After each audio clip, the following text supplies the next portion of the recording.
Hello, hello. Hello. Hi. Nadine, my God, it's been how many years? I think like 8 years since I saw you. Hi, Gwendolyn. Good morning. Hi, I Good think, good afternoon. morning. I think Nadine was muted when she was speaking. She was Yeah. saying, Yes. hi. Hi, everyone. So Hi. great to see you, Esma. Thank you so much for inviting me. No, thanks for being here. Hi. Hi, everyone. Hi, Ashante. Hello, hello. Hi. Good, good, good. I think we're all here. I think Donia was like worried about reaching Nadine, but I think we've got her. So- Great, great, great. Hello, Heidi. Hi. Good. Brianna is joining. Hello, Sarah. Oh, wow. I love the backgrounds. That's so nice. Having some trouble with Brianna it Pope today. I'm joined gonna the go grab meeting. some. I'll be right back. Yeah, sure. Of course. Somebody keeps calling my phone back to back, so I'm gonna, oh, excuse me. Sure, of course, yes. Hello, Brianna. What did you think Hi, we were doing this morning? Bri. Good to see you. Hi, Jairus. Good morning. Good Hello. morning. Hi, Jeff. Meeting on a different day, yes. In the middle of the pandemic, yes. Slightly different.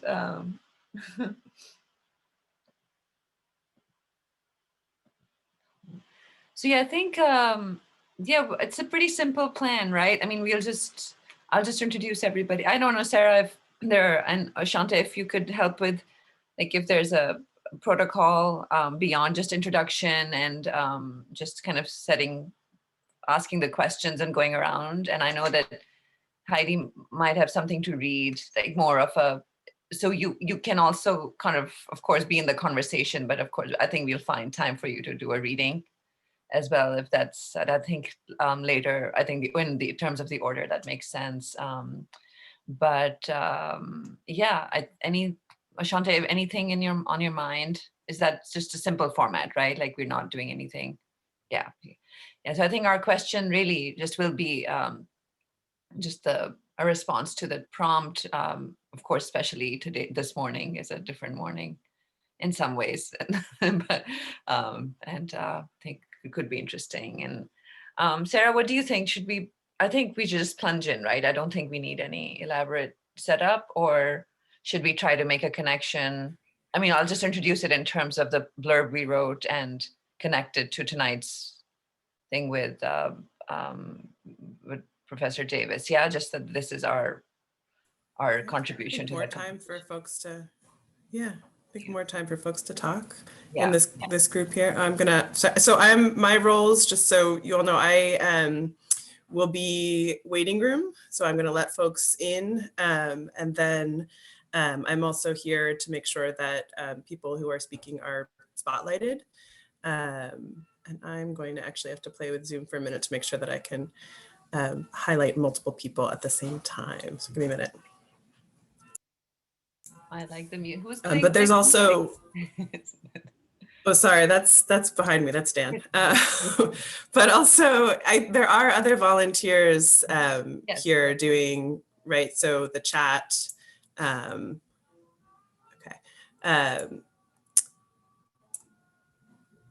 So there are folks who are going to be monitoring the chat. There's also folks who are going to be timekeeping. Yeah. So I can let you know. Yeah, I think with just the right size of group, I think everybody goes for 6-8 minutes. There's more of a conversation after rather than an elaborate presentation. I think we're all okay with that, I feel. Yeah. So yeah, sounds good. Thank you again. And can I let Colin, looks like Tim is in. Can I let Colin in at this point? I think so, yeah. To check in? Good to just have another, yeah.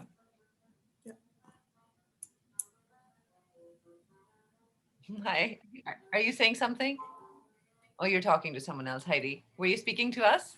No, sorry, I was on mute. I need to switch to hopefully a better network because I'm not at home. It's fine. So We have if I get logged out. Okay. Okay. Okay. Good. Colin Eubank, hello. Hi, Tim.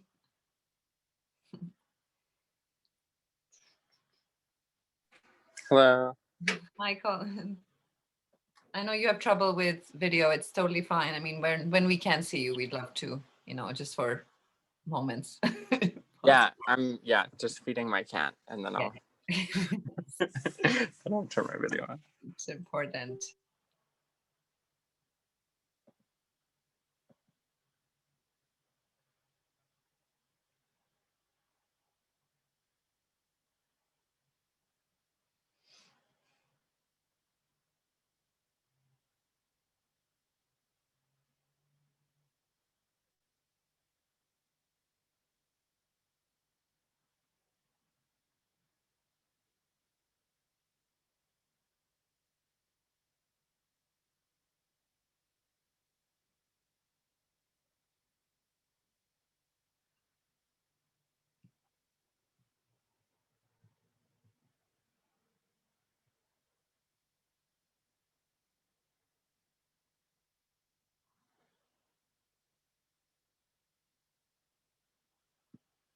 Is it better, Heidi? Are you feeling I think so. I hope so. more on solid ground? That's actually no ground at all, right? Like it's the groundless. Yeah.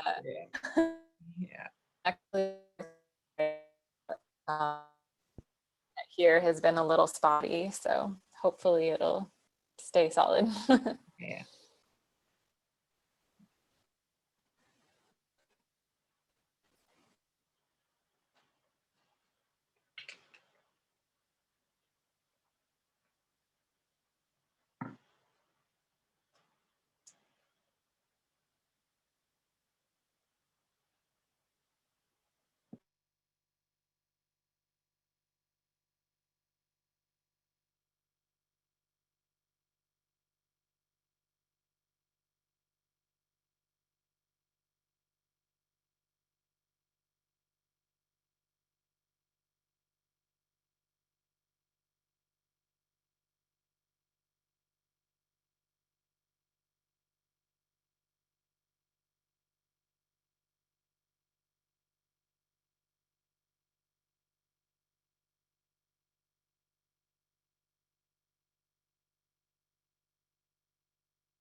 So I was going to time keep.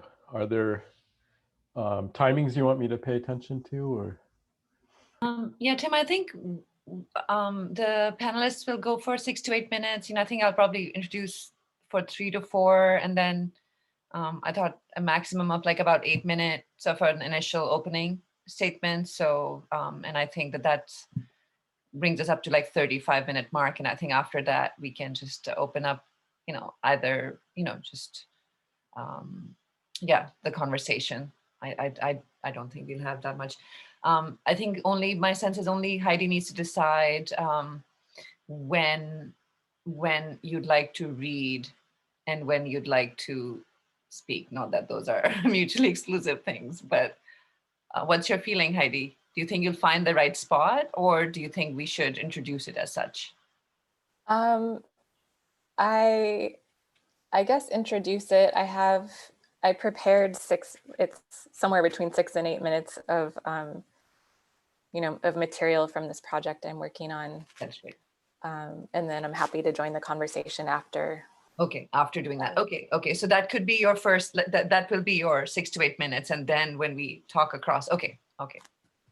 perfect. I think that's good. Thanks. Can you hear me okay? I just changed headphones. Yes. Okay, thanks. It's really good.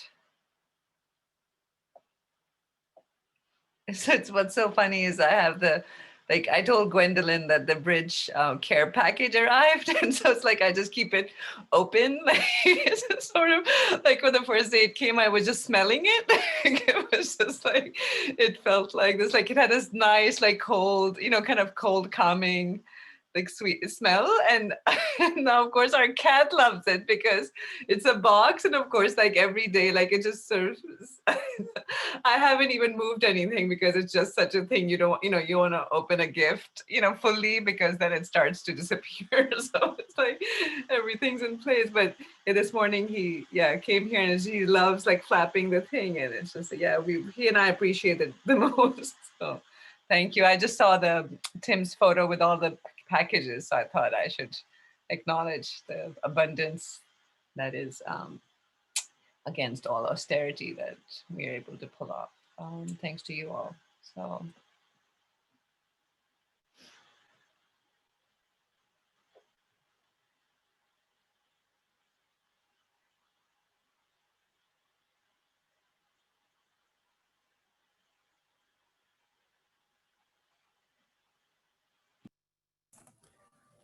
We ready to start just letting folks in? Actually, it looks like.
Awesome.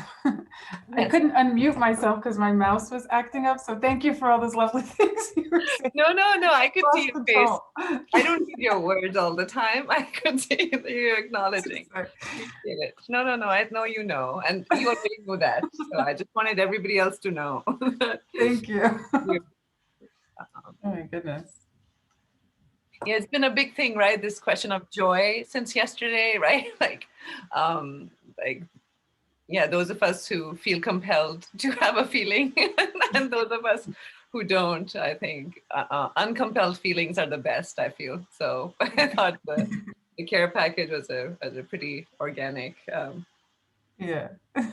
feeling suck, like it's like, I should do that.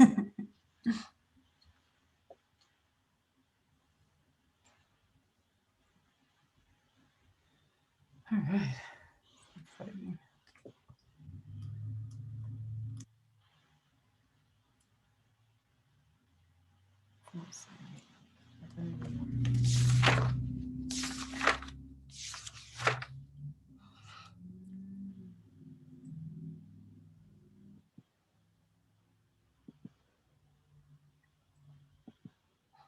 We encourage people that were there with us this morning to go get their lunch and come come join us.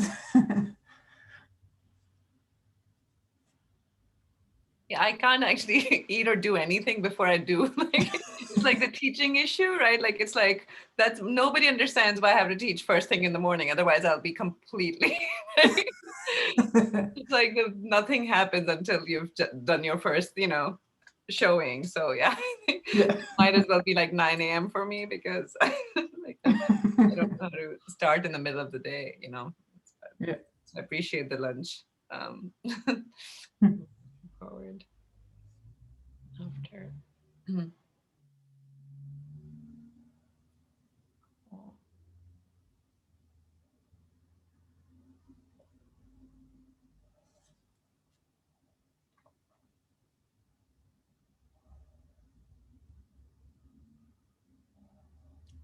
you know, we generally give people these 5 minutes so that they get through all the Zoom things. Yeah.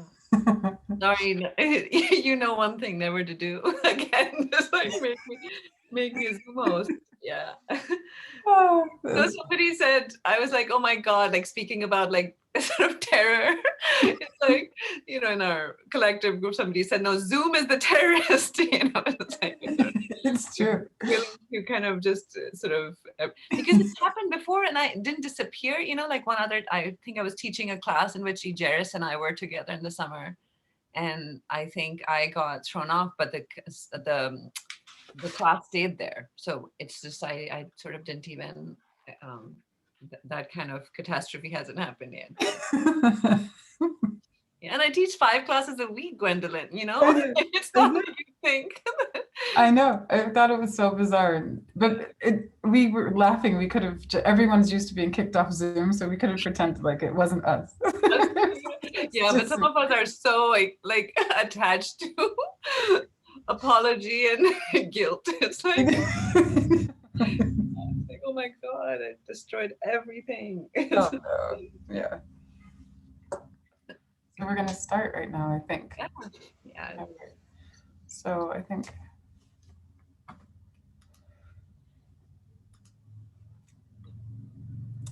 All right, so welcome everyone.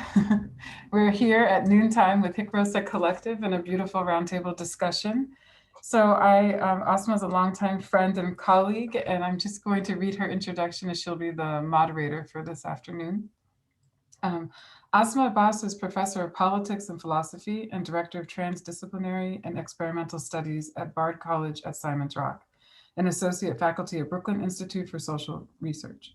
She is founding director at HIC Rosa and Art, Education, and Politics Collective and the Falswork School, committed to new modes of just and liberatory political, aesthetic, and cultural education. In the recent past, she has served as a Fulbright Massar, I can't say that, I'm sorry.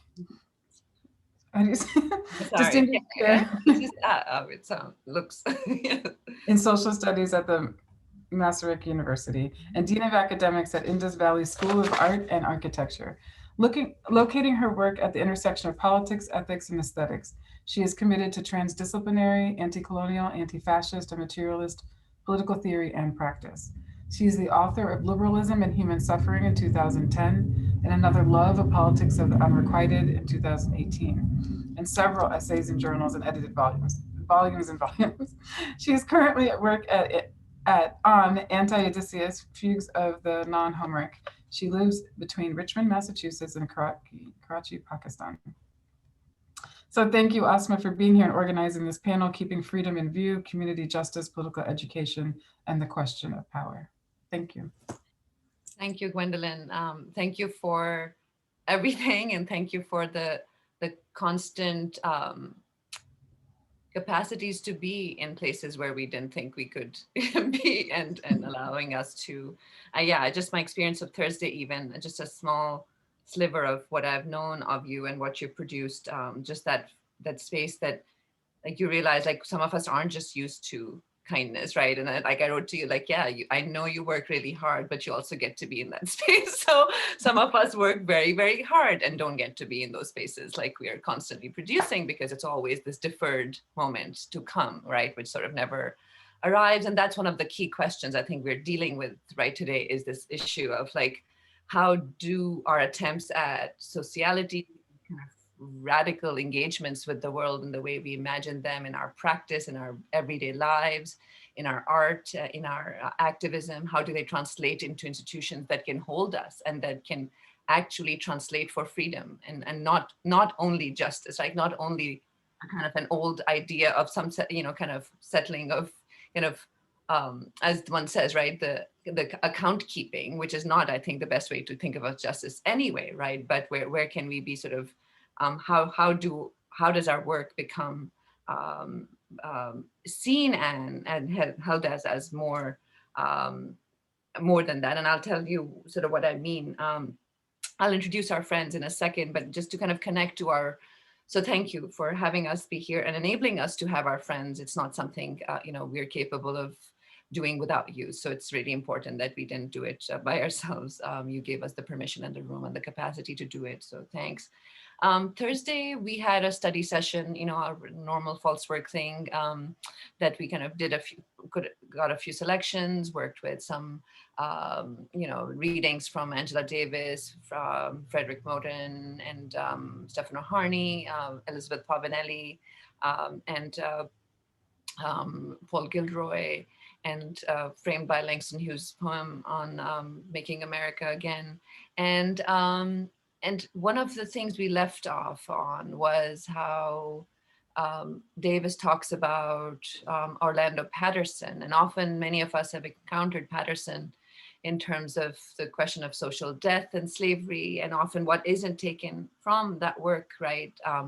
Besides the characterization of the present is the idea that even our imaginations of freedom that are perhaps essential to and endemic to the Enlightenment project come from those who were made unfree, right? So that and this is something many of us work on, is that these are not, the turn to freedom or the turn to justice are never, those words don't exist until they are lacking, right? There's an old statement from like Utah Phillips, he says like the degree to which you react to someone taking away your freedom is the degree to which you're free. So I think that there's a certain way that we cannot assume that even in these historical, political, theoretical, or philosophical ideas of freedom, that somehow they were brought to us by someone, or they were kind of naturally there until someone decided to decide who was human and not, and who decided like, what was it to be, to make someone unfree or enslaved, and that sort of that laid the ground for imaginations of freedom for everybody. And we know that historically from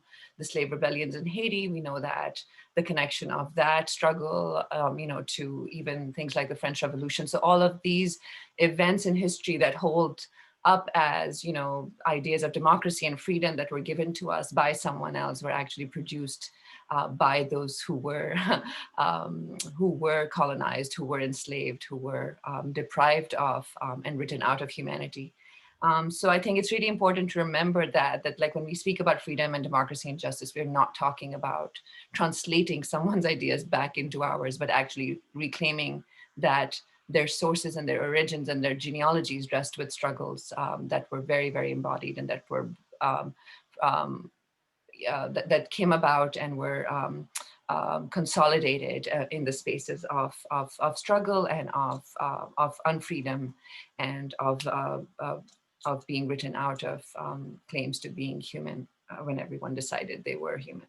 So I think with that in mind, I think how it translates into the present moment, especially after like what we're talking about, of course, this particular shift in the macro milieu of American politics, worth acknowledging what it means to all of us, worth acknowledging what it means to see certain bodies on the stage, on even for a moment, realizing regardless of what role they will play in American empire here and abroad, but it's really important to acknowledge what each of us feels and what room we feel in this moment to imagine differently, but also how a lot of the work that has been done by people in this room has gotten us to this point as well, right? Like the sort of everyday survivals, the ordinary struggles, the ordinary kind of indignities that have been in many of our worlds for longer than 4 years, but also exacerbated over the 4 years and seen through people who are very close to us, and not only those who are just living in the White House. I think it's really important to know how everybody in this room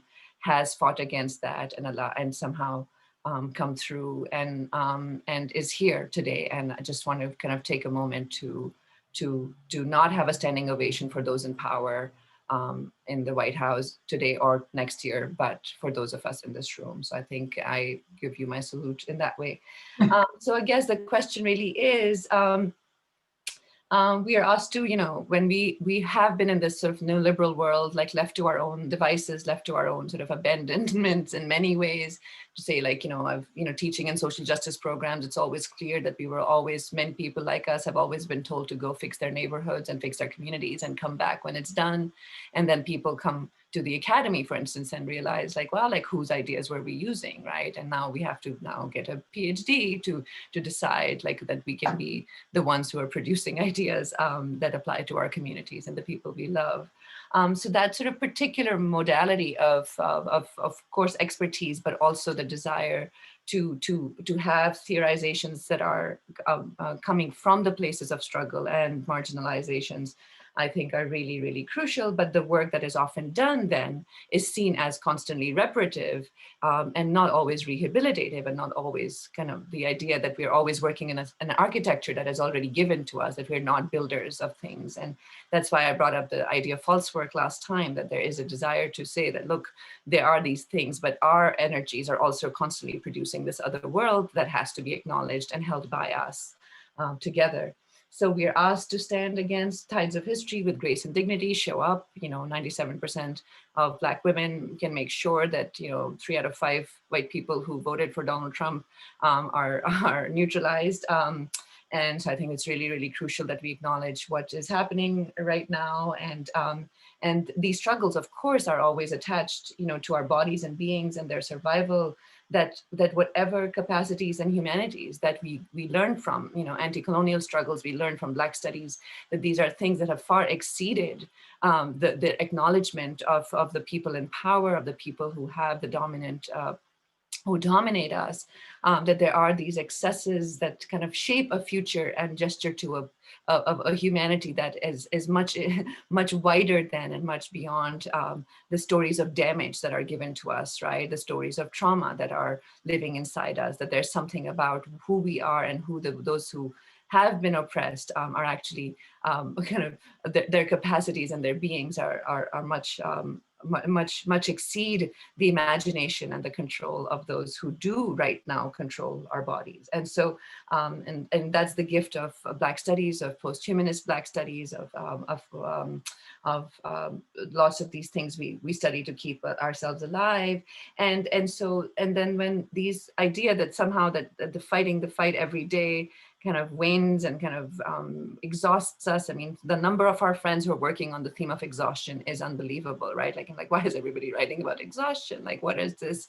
Where are we getting who's resourcing our vitality, if not these spaces again? And then where do these spaces go and get nourished themselves? I think that's a big piece of this, right? Our histories tell us that freedom and justice were always tied to each other. So this amnesia that somehow we are asked to pick one or the other, or that the right wing can tell us that like, oh, we are free to say certain words and that's what freedom means. The injustice of being written out of our own freedoms because somehow we are told right now you're asking for justice and freedom will come at a later time. So I think today that's the kind of key question really, is the temporality of these struggles and how we are keeping them tied to each other together and what we're doing for that, and where is the vitality coming for all of us who are doing the work. So the panelists hail from spaces of the academy, social justice organizing, autonomous political activism, cultural work, and have possibly occupied all of these spaces, right, at the same time and by necessity, right? So I've invited them to interpret the prompt. How do we keep freedom in view by putting together the question of community, justice, political education, and power, right? Like how, because yeah, how do we get the power to decide what the world will look like? This will be a way to center their work and commitments and to hear more about what they do in this world. And this is a build up to the conversation, right? That we have inherited from everybody, including Angela Davis, who will speak tonight, around the idea of freedom as a constant struggle, which exhorts us to be connected in the same times, to earlier times and to other spaces whenever we think about our struggle for freedom. So I think it's really crucial that the people, and the panel was very consciously curated to get us to that place. So just wanted to introduce quickly, Brianna Pope is the operations manager at 3 Point Strategies.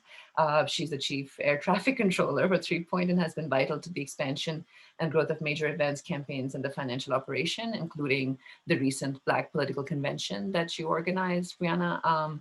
Brianna has coordinated the Movement for Black Lives Fellowship Program, the major volunteer effort for the She the People Presidential Forum, and some of it has come true, and even served as the interim campaign manager for Leslie McSpadden for Ferguson City Council campaign. Brianna is a playwright, fiction writer, and avid reader. She's a graduate of Bard College at Simon's Rock, was born and raised in San Diego, California. Brianna is made up of California sunshine, sarcasm, and abundance, naps, text, love letters with her sister, and cooking the perfect steak. So Brianna, just say hi. And introduce Nadine Neighbor, my dear friend who I met in Toronto at a point where I remember still carrying the feeling and remembering the question, like, why do I feel so good with these people? And it was this like a rare moment that I was part of a workshop called Women of Color Theorize Terror. I'm like, like, how can all of us be so happy talking about such terrible things? And it was really, I think for me, very late in life, a real experience, right, of community and of intellectual community, of not having to begin with a long apology of why I study what I study. And I was expecting Zeri, like, so I think I had done a 12-hour ride there and back between the Berkshires and Toronto, because I had to be back for graduation. So, but it was such a memory that, and such an impression Nadine left on me, not least because she had a child in the room, or maybe two, and it was a really lovely, I think there are these imaginations that are these things that have filled my imagination for a long time. But of course, Nadine is more than the person I met in that room, and just inspiring for so many reasons. She's an award-winning author, public speaker, and activist on the topics of racial and gender justice, women of color, Arab and Muslim feminisms, and Arab and Muslim Americans. She has co-authored, edited 5 books: Arab America, Gender, Cultural Politics and Activism, Race and Arab Americans, Arab and Arab American Feminisms, The Color of Violence, and Toward the Sun. Nadine co-founded the Arab Women's Solidarity Association in North America in '94. Since then, she has served on the boards of Women of Color Resource Center, inside the Arab American Action Network and the Social Justice Initiative. As a professor of gender and women's studies and global Asian studies at University of Illinois, Chicago, she's the faculty founder of the first center on a college campus, serving the needs of Arab American students in the US, the Arab American Cultural Center. She founded Mamas Activating Movements for Abolition and Solidarity, a collective that amplifies the voices of people who do the labor of mothering in resistance to war, prisons, immigration and justice, and colonization. She's professor of gender and women's studies and global Asian studies, and director of the Institute for Research in Race and Public Policy at the University of Illinois at Chicago. She's founder of Liberated Research, where she teaches people how to liberate their research from the constraints of the academic industrial complex through coaching and virtual workshops. Ijeris Dixon, who I met this summer, and this, like, again, a fortuity I'm grateful for, is an organizer and political strategist with over 20 years of experience working in racial justice, LGBTQ, anti-violence, and economic justice movements. She's the founding director of Vision Change Win Consulting, where she partners with organizations to build their capacity and deepen the impact of their organizing strategies.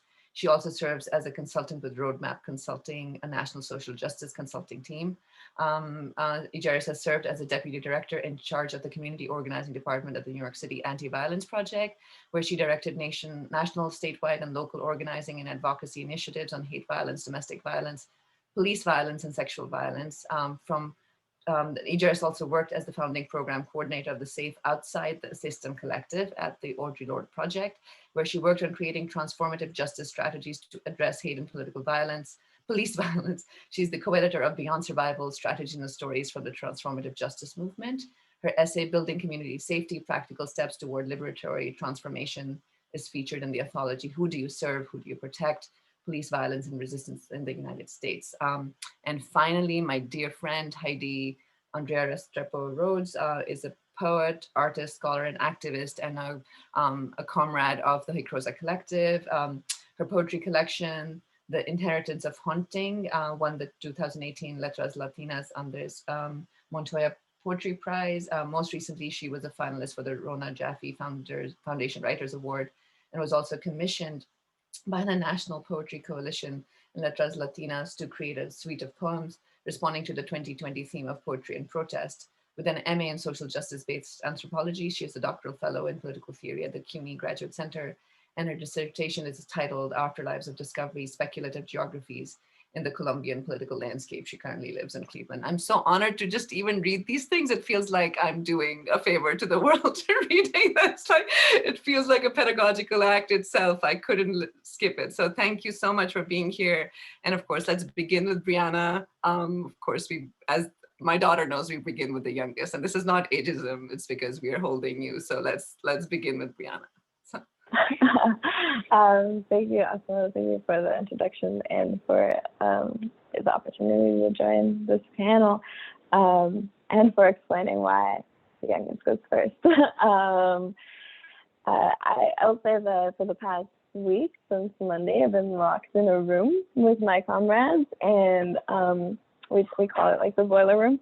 And as I work for a consulting firm, we're heavily like watching every single race, and monitoring reports and like doing whatever we can to like keep our people safe, and as they're trying to go out and vote. So this question really, like, for me,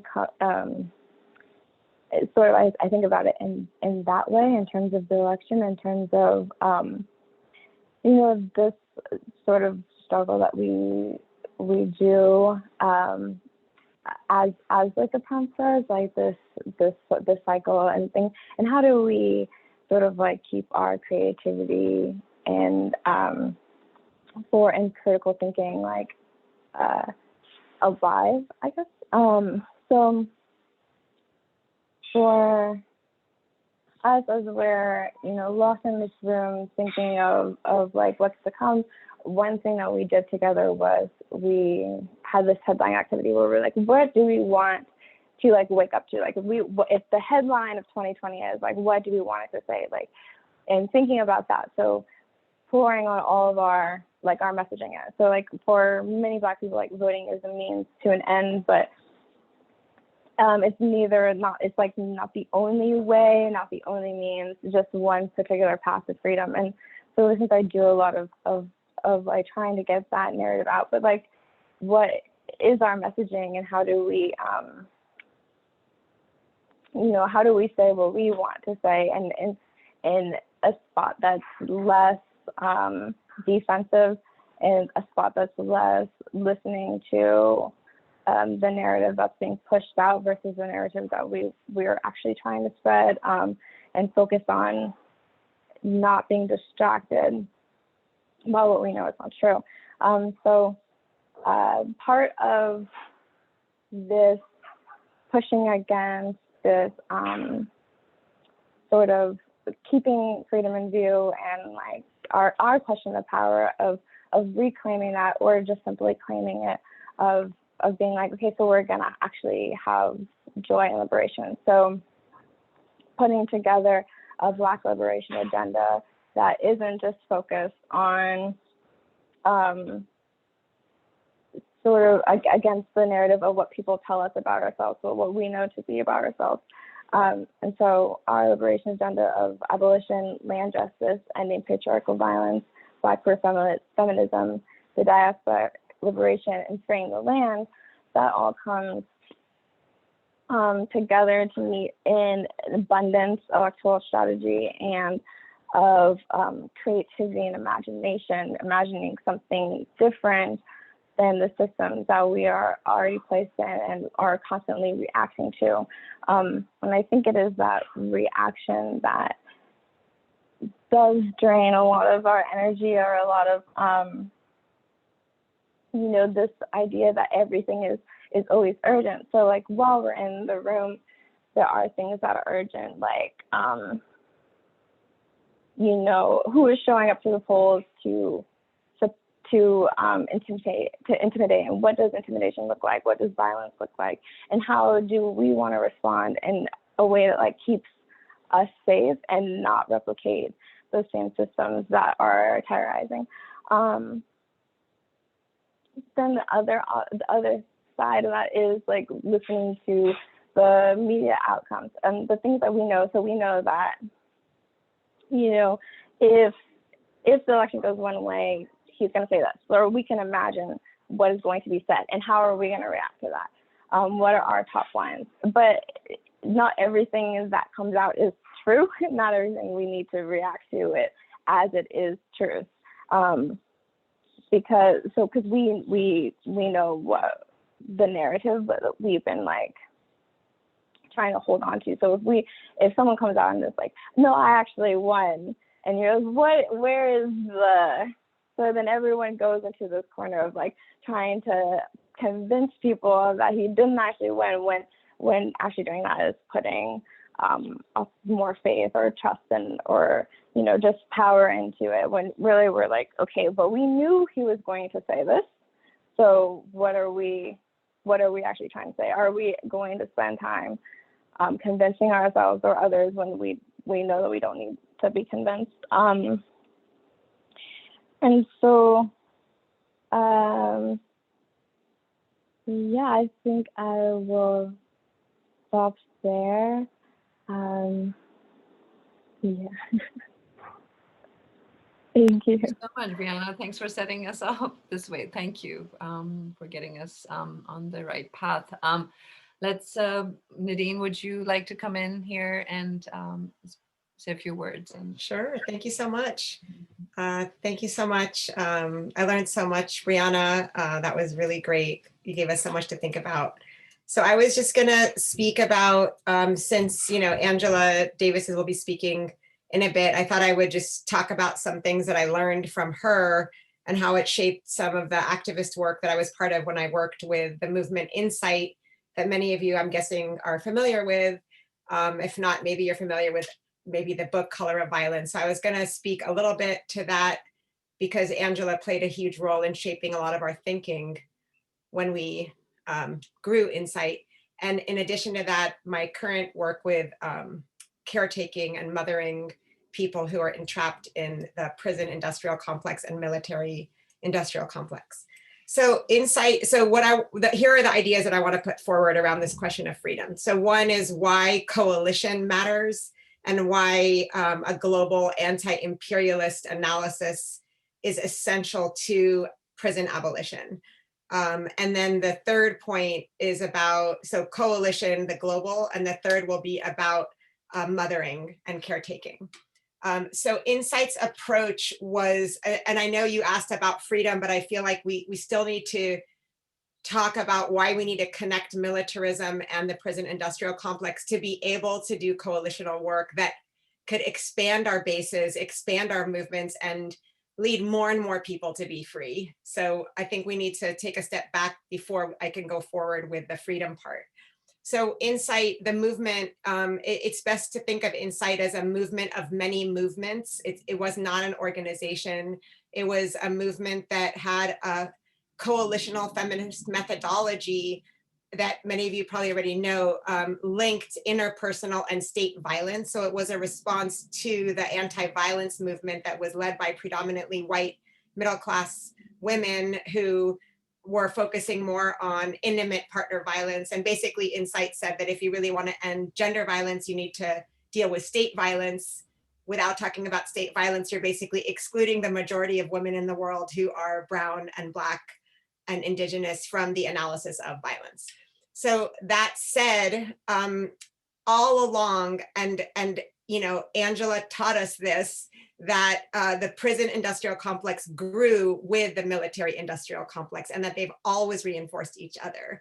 And so from that, the way that we always thought about state violence was a coalitional feminist of color approach that addressed the ways that we had our anti-prison work was shaped by anti-militarist work, and our anti-militarist work was shaped by anti-prison work. So our anti-militarist work was based on the idea that immigrant, Indigenous, and people of color communities in the US have been devastated by US war abroad. So if we think of the war on terror after September 11th, for example, there was unity between police, military officers, and Border Patrol. They were united. They already unite us. So and they rely on sexual assault to maintain and sustain the power of the US nation state. And that analysis came because Insight always was driven by a long arc of Indigenous feminist organizing that always had our eye on the analysis and critique of the US nation state rather than taking the US for granted.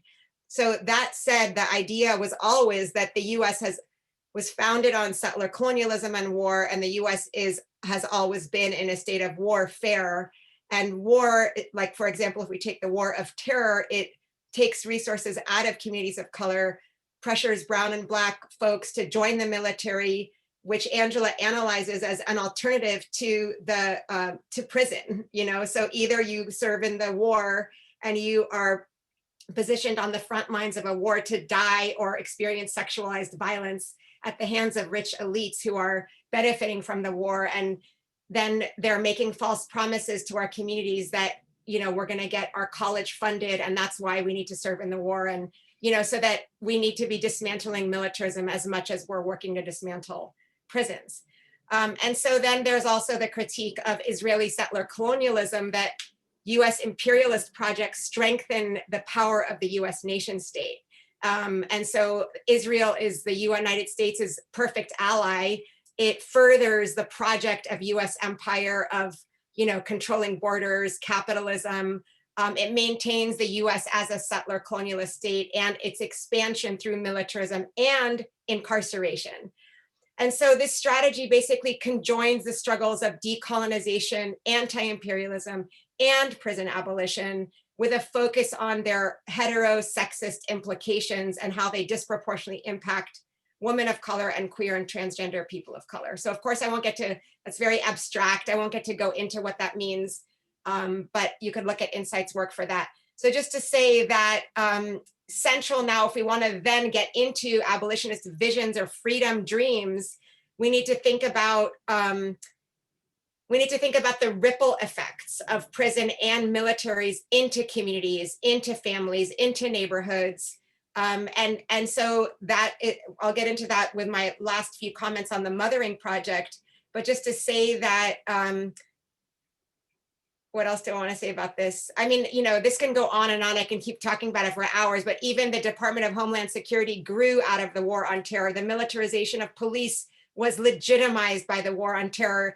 And so we really need to do better in uplifting anti-militarism when we talk about prison abolition. And we really need to be careful not to analyze and fight for prison abolition and freedom dreams in ways that reinforce a domestic US analysis, because what we're doing by doing that is we're reinforcing the power of the US nation state and all the underlying structures that maintain it, including incarceration and prisons.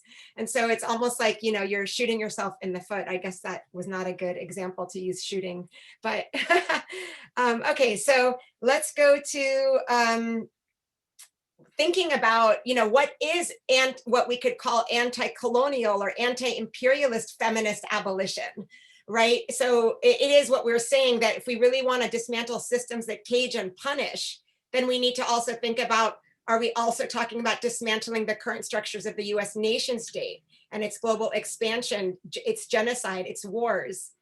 And so then we can go to, when we think of building an alternative society, I can so the questions then would be for abolition would be, what kinds of worlds can we set in motion that would make prisons, policing, and war unfathomable? Because that's the question of abolition. Like, it's not just about dismantling, and it's not just about dreaming about a future without these systems, but it's like, what do we actually need to do in practice to make us not need the military or not believe that we need it? Because obviously, just like prisons aren't keeping us safe, the military is not protecting us. And so then we can just talk about mothering, which is my thing on mothering is on the website. Mothering is radical, and it's not my thing, it's a collective thing.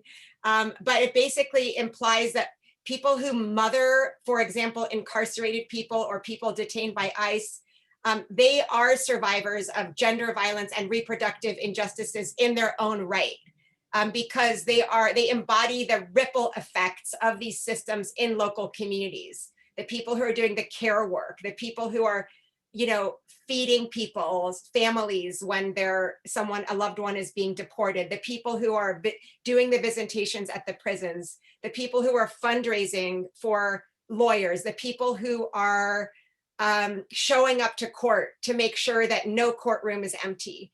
That's what I mean by radical mothering. And what I'm saying here is that people who have been doing this work have been doing it for decades and centuries, but they're usually left out of the discussion of care work, collective care, abolition. And so we really need to uplift and challenge the silent devaluing of the realm of reproduction, mothering, and non-biological caretaking, because that work has actually been central to freedom. And it's not only just that these are the people doing care work, that care work is wrapped up in a revolutionary vision for abolition and justice. So every single person I'm mentioning who's doing care work is also working to dismantle, working to free incarcerated people, working to free people from COVID-infested prisons. And so, yeah, it's not just about, we need to pity or have sympathy for mothers who are trapped in the system, and the whole thing about, a mother's tears and all the empathy that inspires.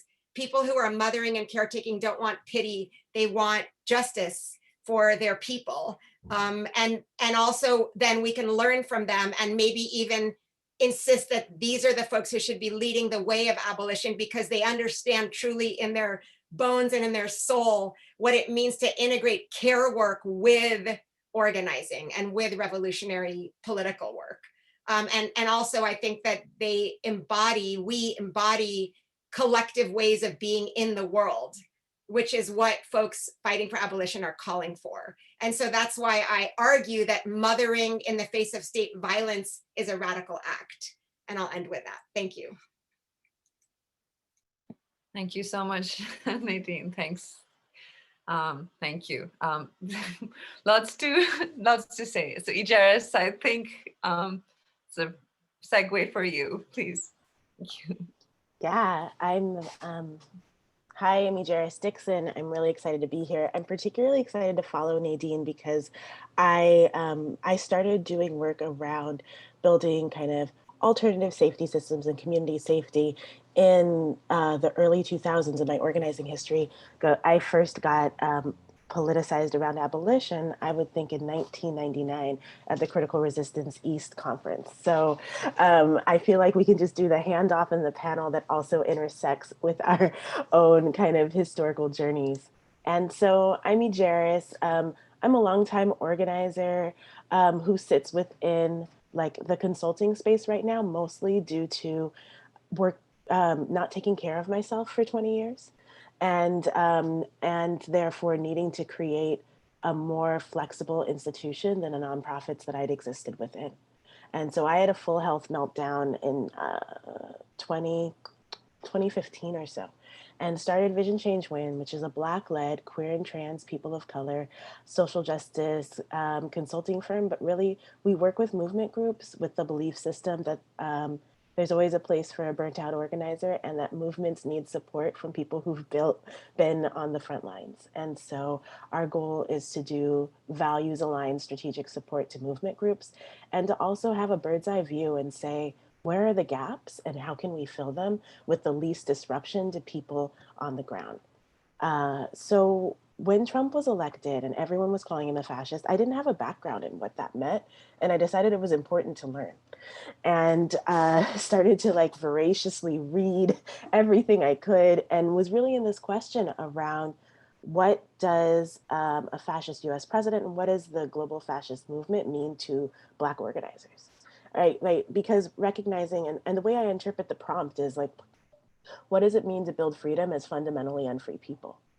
And so trying to understand what is the difference between neoliberals and neo-fascism, what impacts us, what does that mean for the work we're doing, what are the strategic changes, and also recognizing that the movement terrain that I was mostly intersecting with, because of an influx of incredible energy, a lot of movement leaders that I knew had come up around 2015.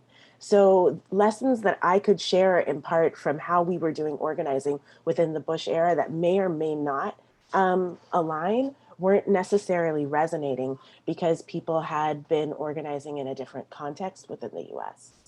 So it's a really fascinating day. And if you hear additional sound on me, I think there's a person in my hallway who is singing right now, and I think Black people need to sing today.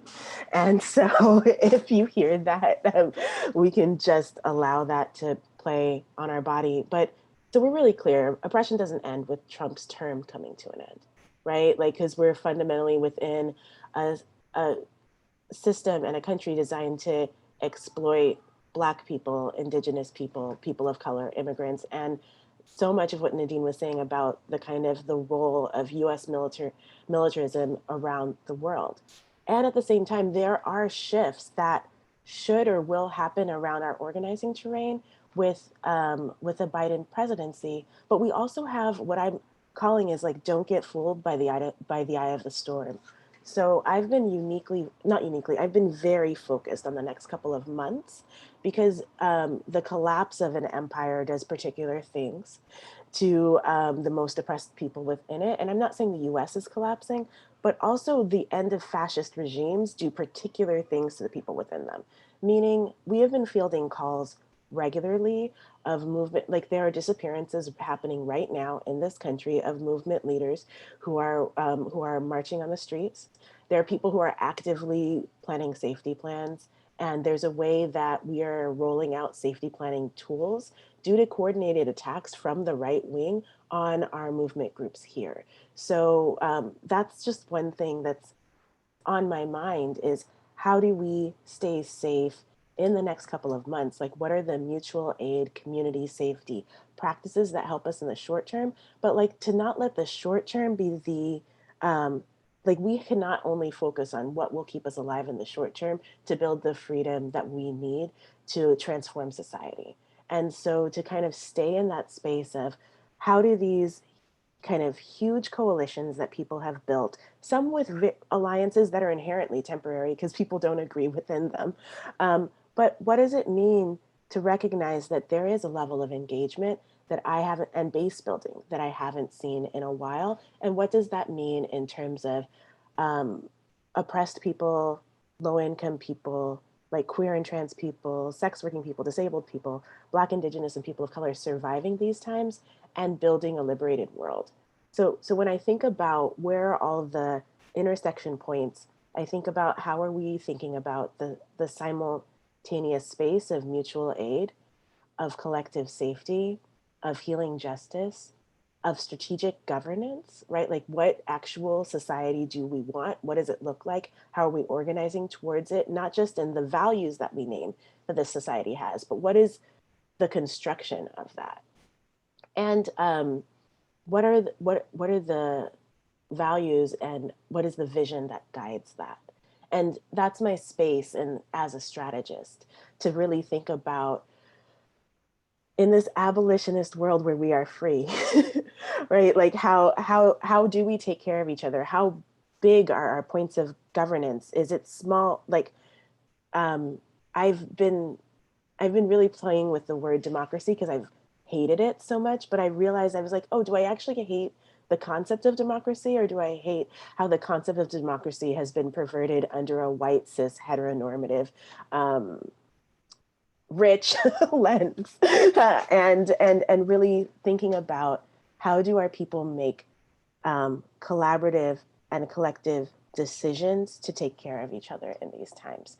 So I don't have answers. I have places that I'm really playing with, and places where I'm pushing us to move, to not disconnect or not fight among the short and long term, because I feel like that's like if there is a place where social justice progressives like to fight, it's around, but we need this in the immediate. No, but we're going to stick with a long-term vision. And for some reason, we've decided that having both short-term and long-term range is fundamentally contradictory, as opposed to being into the question of how do we survive today so we build the societies that we thrive in, like on the long term.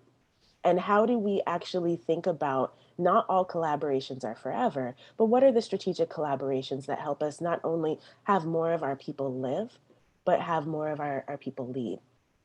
I think some folks in this call are from New York. Like I went to many Zoom funerals of Black and queer and trans incredible organizers. The organizers who are most on the ground were the organizers who are most likely to get impacted by the pandemic. And those were the people we lost, the people who had the strongest ties and who also lived the most precarious lives because our movements did not create spaces for them.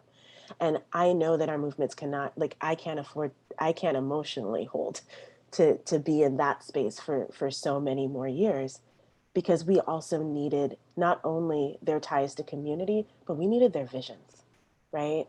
And so when I think about what freedom means to me and what freedom means to the movements that I'm supporting, it's that we have found ways to continue to do mutual aid that has been really thriving within this pandemic.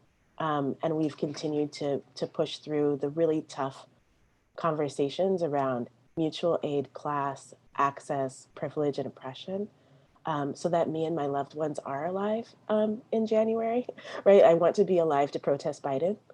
And at the same point that we align around some core and key strategies, as opposed to kind of devolving into what I would consider classic progressive conflicts of needing to say, it's mine or yours versus where do we align and what can we build together? And I'll shut up because I think I went long. Thank you so much. Thank you. I think I fell for it when you talked about singing so at that point forward.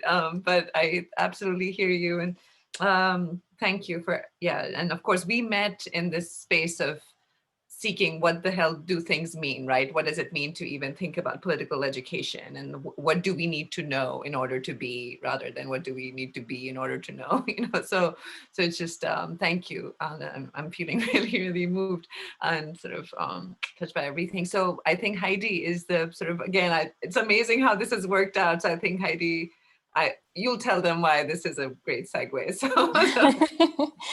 Thank you. Yeah, wow. I'm just very moved to be on this panel with everybody today. And there's so many intersections between things that have been said and what my own interests and work are, poetically, politically, that there's not time to cover it all.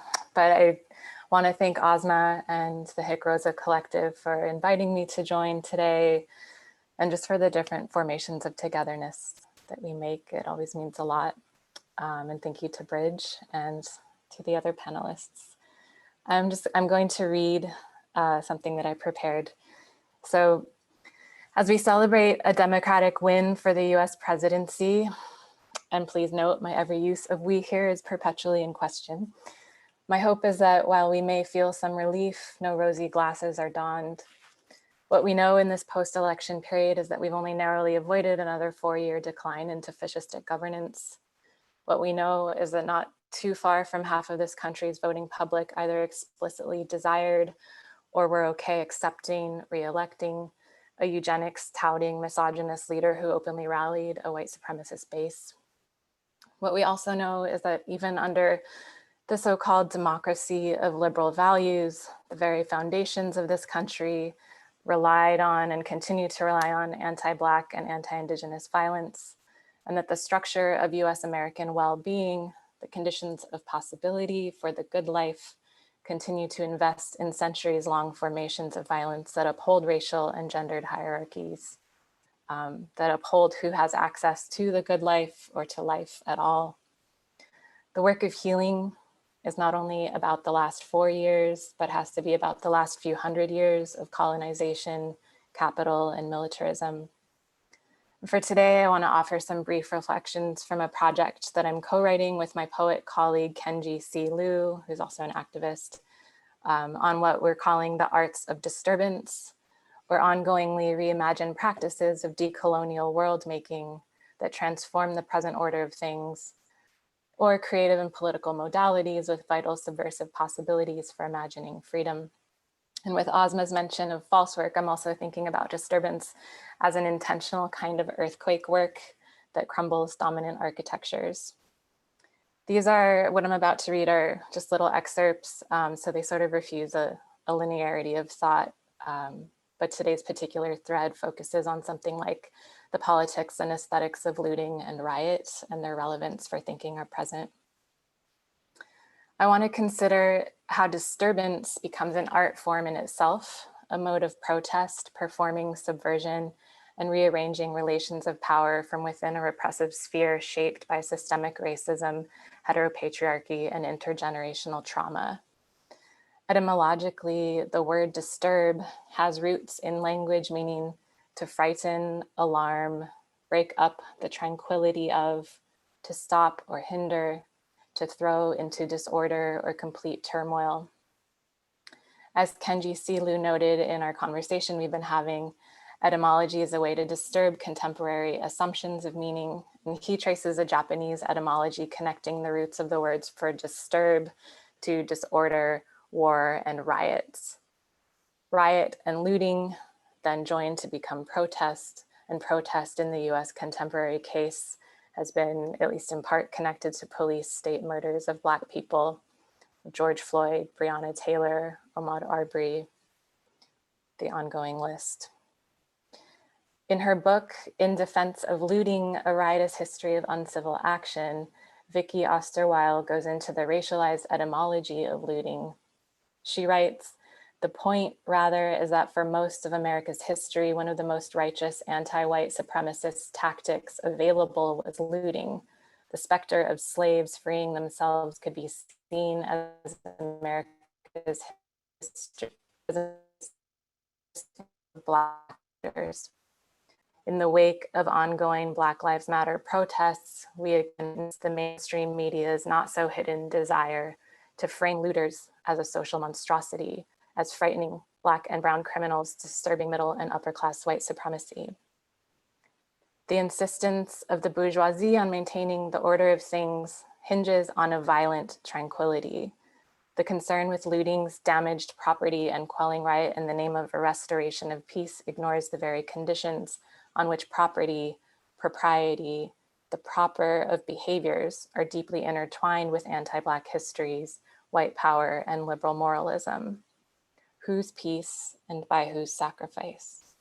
What space do we hold between what is owned and what is owed, between releasing ownership from its entanglement with the property relation, which reduced Black life to the object, and owning up to history, letting go of the imperative to hold one's own, to maintain one's position in the hierarchies through which lives are variously valued or not? I think often of the Czech Holocaust survivor, Pearl Brown, whom I interviewed about 10 years ago. She spoke of how she would sneak with her sister to the latrine in the Auschwitz concentration camp at night and sing. It was the only place and time they could sing without getting caught and punished. In spite of the overwhelming stench, the looming presence of the ovens, and all that fear and loss they were living, their fugitive singing was, I think, a way to create something beautiful, be with each other in sweetness, feel close to their God amidst the hell of it all. That song, under the conditions of obliteration of life, persisted toward a devotion to memory. If only momentary, it was a way to expel the spirit of destruction, disturb the force of silence, be reminded of birds, to loot from fascism's grip the contours of possible intimacy, breath and sound, the vast expanse of night. From our various subject positions, we have to ask what it means for us to loot the dominant orders of violence upholding racial capitalism under both fascistic and liberal iterations. For myself as a non-Black diasporic subject and second generation Latinx immigrant, I ask what was looted from us through conquestive histories that we can in a way never take back but want to loot anyway, which is to say, not to reinscribe the property relation, but to disturb it, undo it, if that is possible, an ultimate mutiny. Language is certainly one of those things. As subjects under capitalism, time and what we do with it is another, as is how we practice intimacy, a transformation of relations, to imagine being with, to imagine being with both outside of and against capital's enclosures. This could be a beginning, a means, an end, a begin again. And I'll pause there. Thank you. Thank you so much. Just wondering if you all would like to say something. I mean, what Gwendolyn, what do you recommend? Should we take a couple of comments from the audience? Might be, we just have like a tiny bit of time. I'd love to know if folks wanted to respond to something that's been said, or yes, if we could, I yeah, think we let's wrap open. up by 10 after, that Yeah. would be great. Yeah. So that would be really wonderful to have some engagement. Yeah. Yes, I think if we get some questions or comments, then the panelists can factor those into responding to each other. I think that might be an organic way of doing it. So Thank you all. Thank you all for your comments and presentations and poetry and work. Thank you.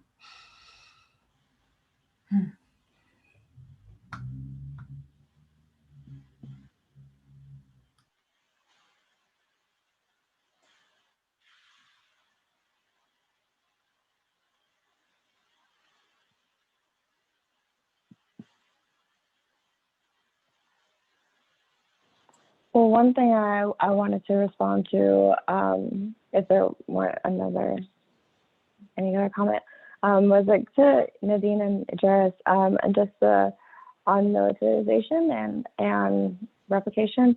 Something I was thinking about was, you know, typically when we are monitoring the races on election day, we have like the boiler room, and we call it the war room.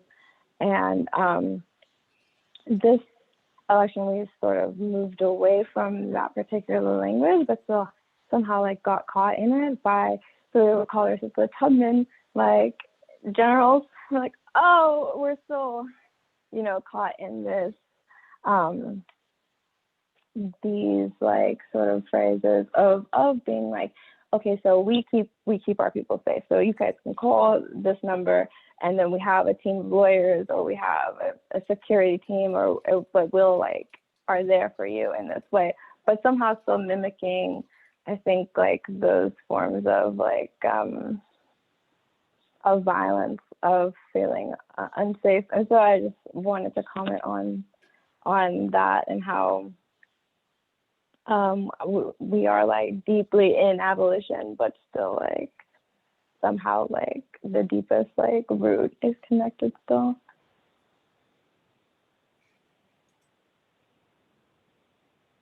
I think the distinction that maybe activists might want to hold on to is the difference between militancy and militarism, because it's like there's a history of, you know, a certain way that, I mean, I also counted the number of times the word battle was used in Biden's speech yesterday. It's like, oh, yeah. Really, felt so old fashioned, right? It was like, oh, well, a few more battles every, you know, anyway, that's besides the point. I think that, I think there might be, I loved the kind of connecting mutual aid. Ijaris, I wonder if you would like to speak to this, both you and Nadine, right? The mutual aid, this question of safety, governance. I mean, the way that these things connect together to produce room for just still realizing that we do have an enemy, right?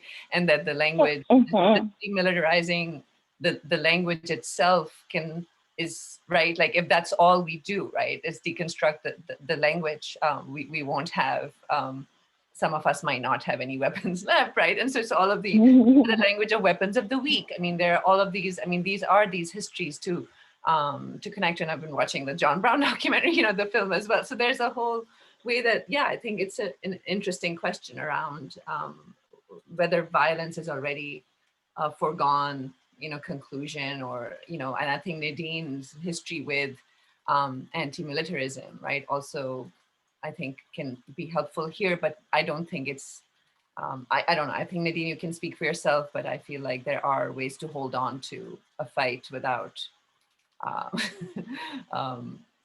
without becoming militaristic, right? Because there's a whole history of international relations scholars who say, like, if women will be in power, there'll be no war. Well, I think there are many ways of thinking about that. So, yeah. Nadine, would you like to speak to that a little bit? Yes, just 1 second. Yeah, she's probably mothering at this point. So it's like,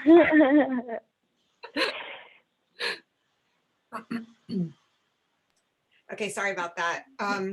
So I was just thinking of two things that came up when you were talking, Brianna, and one would be that what is happening in that framework that you were critiquing is taking the US nation state for granted, which was kind of what I was trying to uplift, is that as long as we take the US nation state for granted, we're basically reinforcing the necessity of what you were saying, of this like militarized borders, US sovereignty. But what's really important about that, though, is the second point, I think, is even more important, that because if we just say that, it's as if then we're just talking about the impact of the US nation state on, say, indigenous people or people being targeted by the US nation state abroad.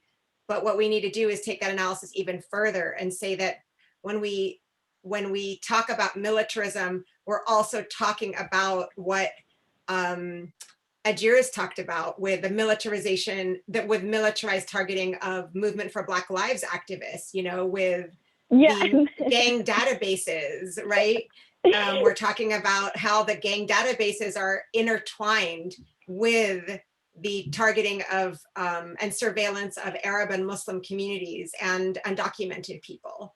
Like those lists are shared across, technology is shared, information is shared across these systems. And these systems are all systems of the US nation state and maintaining white supremacy. And so I think, yeah, that once we can take the analysis there, then it opens up how all these important connections between different struggles that are often addressed as if they're separate. Thank you. Yeah, I can jump in. I really hear and hold all the different tensions within that question, and also all the different points of time. So I was trained in movement security by and mentored by people within the Black Power movement. And we are doing an abolitionist security and safety school in a Vision Change Win, where we're moving 60 organizations through building up safety practices.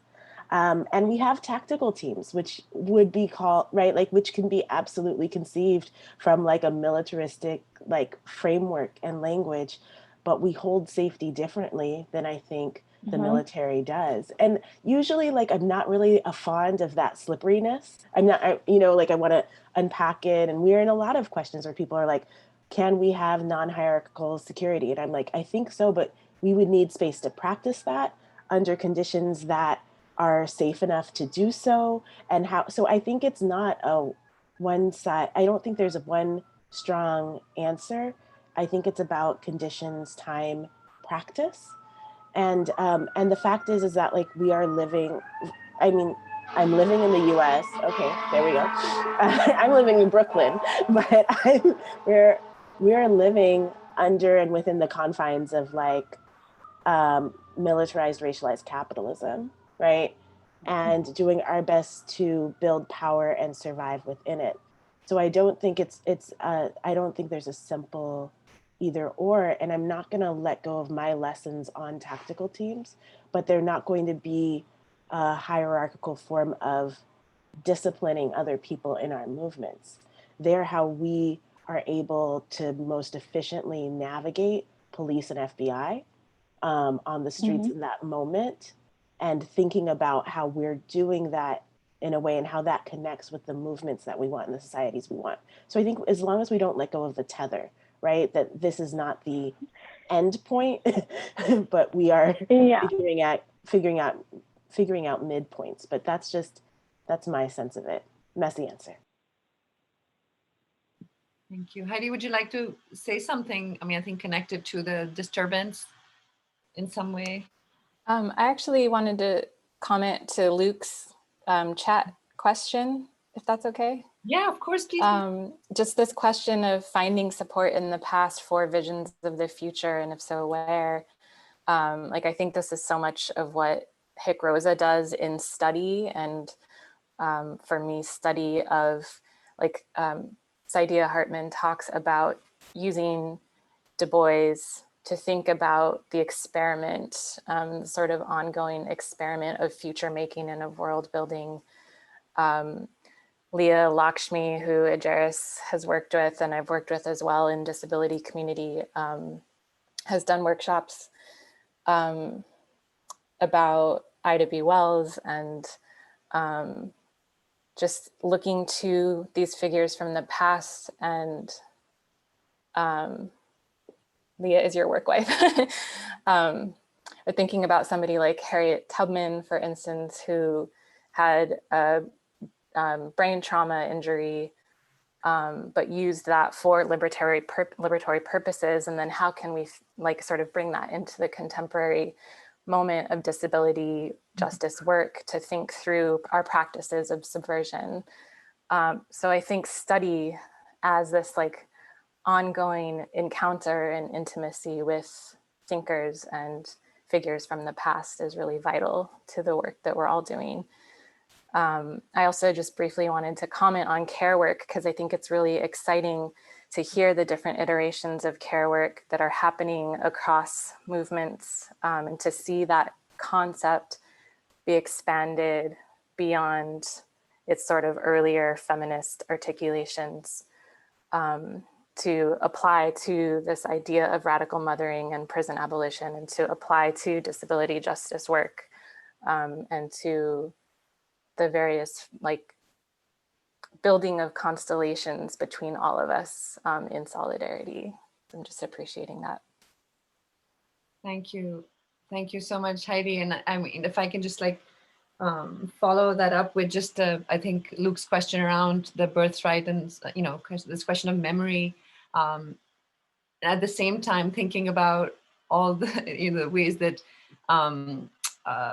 Ijaris, you brought up the singing. I'm sorry, I'm still stuck there. And Heidi, kind of, you know, bringing that up in their own way. Like, I think it's so interesting how the form of memory and our relationships to memory change when, depending on who we are with, right? And I think this idea that memory gives us this kind of memorial, you know, to a monolithic like stone memorial versus something that is heard over time across resonances, that actually is something we listen to. And I think it's sort of, we began with listening, you know, on Thursday, and I wanted to kind of close with a short quote that does speak to, you know, somebody we also love very much in the collective, James Baldwin, and his relationship to listening and to music. That seems very resonant here. So I'll just like read a couple of lines that are about his work, Sonny's Blues, which I actually just taught again, and Brianna and I studied that many years ago. But this is just quoting somebody else writing about it, Julie Napolin.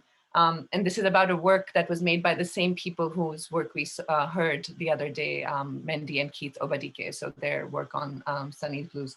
So Sonny's Blues takes on several modes of listening to location, some of them distant and in memory, and others highly in and of the present, transformative and being partner to what the narrator calls in the final phrase of the story, the very cup of trembling. At the beginning of the story, Baldwin is careful to highlight alternating modes of listening in the formation of social memory.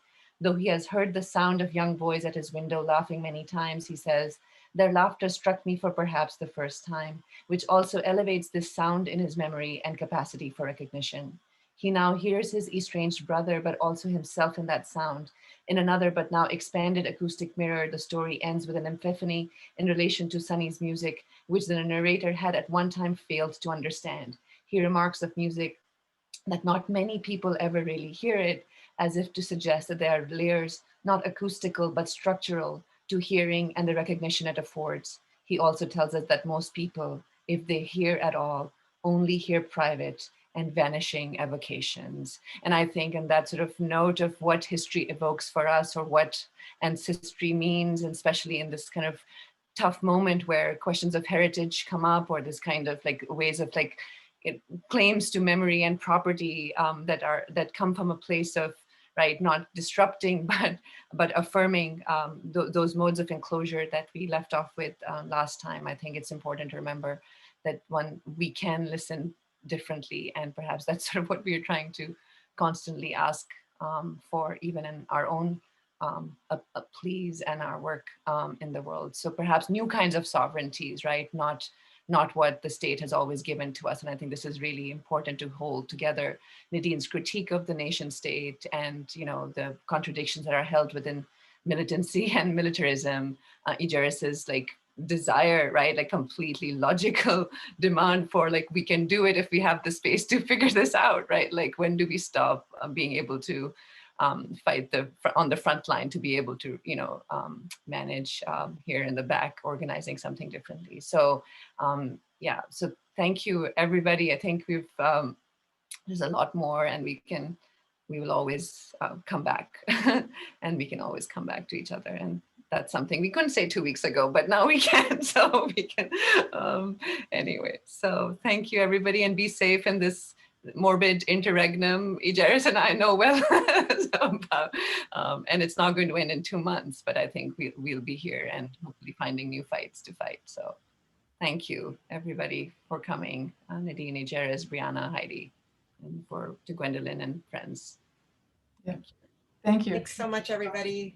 Thank you. Thank you. Thank you. Thanks, Esma, Thank for all the you. hard work, and to everybody who worked on it behind the scenes. Yes. Yes, absolutely. For the Lovely to invitation. meet you. Donya, JV, Sarah, thank you. Luke, thank you. Tim, thanks. Anytime. Thank you. Nice to meet you all.